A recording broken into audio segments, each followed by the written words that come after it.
ইসরায়েলের হামলায় মারা গেছেন ইরানের বিপ্লবী গার্ড বাহিনী আইআরজিসির প্রধান মেজর জেনারেল হোসেন সালামি।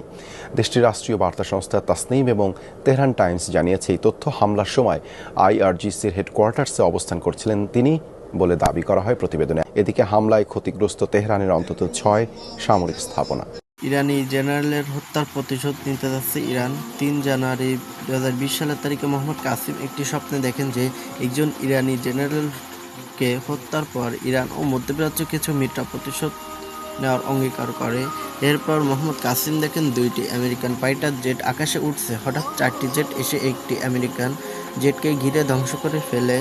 পরে দ্বিতীয়টি জেটকে ভূপাতিত করা হয়।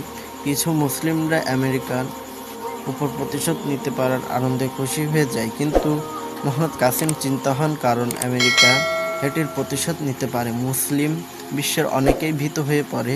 এরপর তিনি নিজেকে মধ্যপ্রাচ্যে দেখতে পান। তিনি ভাবেন এখন সব কিছুই শান্ত, কিন্তু আমেরিকা আক্রমণ করলে ধ্বংস আর বিশৃঙ্খলা ছড়িয়ে পড়বে। তিনি সিদ্ধান্ত নেন ধ্বংস শুরু হওয়ার আগেই সেই স্থান থেকে চলে যাবেন।